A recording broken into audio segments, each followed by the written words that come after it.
Labour room. രചന അവതരണം ഷാഹുൽ മലയിൽ. നിർമ്മാണം ബിസ്മിൽ കുമ്പൻ ചുങ്കത്തറ.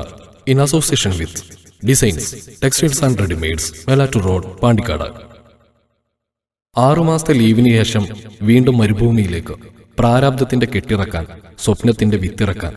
ഉയർന്നു പൊങ്ങുന്ന ഫ്ലൈറ്റിൽ നിന്ന് നോക്കുമ്പോൾ അകന്നു പോകുന്ന നാടിന്റെ പച്ചപ്പ് നോക്കി അയാൾ നെടുവീർപ്പെട്ടു.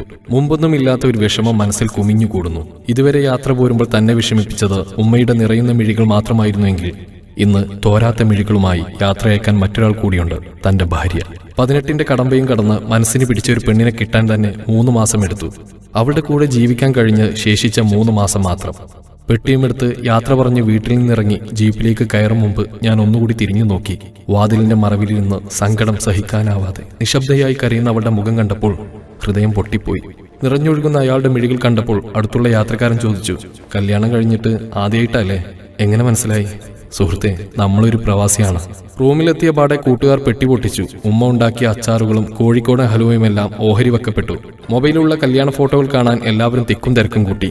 ഡാ കൊള്ളാട്ടോ, നിനക്ക് പറ്റിയ കുട്ടി തന്നെ, നല്ല സെലക്ഷൻ. അല്ലളിയ, വിശേഷം വല്ലതും ഉണ്ടോ? അവനൊന്ന് മുഖം താഴ്ത്തി, പിന്നെ അതേ എന്ന് തലയാട്ടി. കൊച്ചു കള്ളൻ, പണി ഒപ്പിച്ചു അല്ലേ? കല്യാണം കഴിഞ്ഞു തന്നെ കണക്ക്, മിടുക്കൻ. അതേതായാലും നന്നായി. രണ്ടുപേർക്കും സമ്മതമാണെങ്കിൽ ഒരു കൊച്ചുണ്ടായിരിക്കുന്നത് നല്ലതാണ്. അതിന് സമയവും കാലവും നോക്കേണ്ടതില്ല. പക്ഷേ ഡെലിവറി സമയത്ത് അവൾക്ക് നിന്നെ വല്ലാതെ മിസ് ചെയ്യും. ഒരിക്കൽ ഞാൻ എൻ്റെ കെട്ടികളോട് ചോദിച്ചു, എപ്പോഴാടി നിനക്കെന്നെ വല്ലാതെ മിസ് ചെയ്യാറെന്ന്. ജൂൺ ജൂലൈയിലെ നല്ല മഴയുള്ള രാത്രി, അല്ലെങ്കിൽ ഡിസംബർ ജനുവരിയിലെ നല്ല തണുപ്പുള്ള രാത്രി. ഇങ്ങനെ ഒരു മറുപടിയാണ് ഞാൻ പ്രതീക്ഷിച്ചത്. പക്ഷെ അവൾ പറയുക, നിങ്ങൾ ആണുങ്ങൾക്ക് ആ ഒരു വിചാരം മാത്രമേ ഉള്ളൂ. എനിക്ക് കാണണമെന്ന് തോന്നുന്നു പൂർണ്ണ ഗർഭിണിയായിരിക്കുമ്പോൾ ലേബർ റൂമിലേക്ക് കയറ്റുന്ന ആ സമയത്താ. ഒന്നിനും വേണ്ടിയല്ല എൻ്റെ ഈ കൈ പിടിച്ച് ഞാനുണ്ട് കൂടെ എന്ന് പറഞ്ഞ അതിനേക്കാൾ വലിയൊരു ആശ്വാസമില്ല.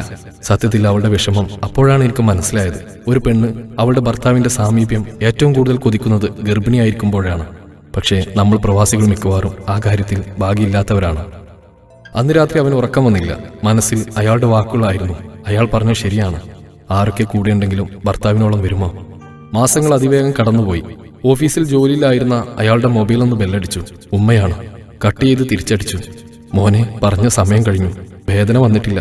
ഇങ്ങനെ പോവുകയാണെങ്കിൽ. ഉമ്മയുടെ സ്വരം താഴ്ന്നു. ഉമ്മ പറ. ഓപ്പറേഷൻ വേണ്ടിവരുന്ന ഡോക്ടർ പറയുന്നു. അവൻ കസേരയിൽ തളർന്നിരുന്നു. ശീതീകരിച്ച ആ റൂമിലും അയാൾ വിയർത്തു. വീട്ടിലായിരുന്നപ്പോൾ ഒരു ആപ്പിൾ ചെത്തുന്നതിനിടെ കൈ ചെറുതായി മുറിഞ്ഞപ്പോൾ പോലും വേദന സഹിക്കാനാവാതെ എന്റെ നെഞ്ചിൽ മുഖം പൂഴ്ത്തി കരഞ്ഞവൾ ഇപ്പോൾ കുഞ്ഞിനെ പുറത്തെടുക്കാൻ കീറി മുറിക്കണമത്രേ. ഓർക്കും തോറും അയാൾ കൂടുതൽ അസ്വസ്ഥനായി. ഉമ്മ, അവൾക്കൊന്ന് ഫോൺ കൊടുക്ക്. ഹോസ്പിറ്റലിൽ ഗർഭിണികളുടെ വാർഡിൽ കിടക്കുകയായിരുന്ന അവൾ ഒരലർച്ച കേട്ട് അവൾ തിരിഞ്ഞു നോക്കി. വേദന കൊണ്ട് പൊളയുന്ന ഗർഭിണിയായ ഒരു സ്ത്രീ. അവളുടെ നെറ്റിൽ കൈവച്ച് സമാധാനിപ്പിക്കുകയാണ് അവളുടെ ഭർത്താവ്. അയാളുടെ കൈകളിൽ അവൾ ഉറുക്കെ പിടിച്ചിരുന്നു. ഒന്നുമില്ലടാ, ഞാനില്ലേ കൂടെ. ആ കാഴ്ച കണ്ട് അവളുടെ മിഴികൾ നിറഞ്ഞു. ഉമ്മ കൊടുത്ത ഫോൺ അവൾ ചെവിയിൽ വെച്ചു. എനിക്ക് പേടിയായി കാണണമെന്ന് തോന്നുന്നു. I really miss you. പേടിക്കണ്ട, ഉമ്മയും ഉപ്പയും എല്ലാം ഇല്ലേ? ഞാൻ പ്രാർത്ഥിക്കുന്നുണ്ട്. അയാളുടെ മനസ്സ് നിശബ്ദമായി തേങ്ങുകയായിരുന്നു. എങ്ങനെ അവൾ സമാധാനിപ്പിക്കണമെന്നറിയാതെ അവൻ കുഴങ്ങി. അവൻ ഫോൺ ചുണ്ടോട് ചേർത്ത് മൃദുവായി ഒരു ചുംബനം നൽകി. ഡോക്ടർ റൂമിലേക്ക് വന്നതോടെ ഫോൺ കട്ട് ചെയ്തു. മനസ്സ് പതറുകയാണ്, ശരീരം തളരുന്നു. ജീവിതത്തിൽ ആദ്യമായി അവന് സിഗരറ്റ് കത്തിച്ചു. താങ്ങാൻ കഴിയില്ല ഈ സമ്മർദ്ദം. പ്രസവത്തിൽ മരിച്ച അയൽവാസിയായ ചേച്ചിയുടെ മുഖം അവന്റെ മനസ്സിലേക്ക് ഓടിയെത്തി. അവൻ സിഗരറ്റ് വലിച്ചെറിഞ്ഞു. ഓഫീസിന്റെ ഇടനാഴിയിലൂടെ അവൻ ഉഴറി നടന്നു. ഡോക്ടർ കൊടുത്ത വേദന സംഹാരികളുടെ സഹായത്തോടെയാണ് അവൾ ലേബർ റൂമിൽ കിടക്കുന്നതെങ്കിൽ ഒരു വേദന സംഹാരിയുടെയും സഹായമില്ലാതെ പുറത്തുനിന്ന് വേദന തിന്നാൻ വിധിക്കപ്പെട്ടവനാണല്ലോ ഞാൻ.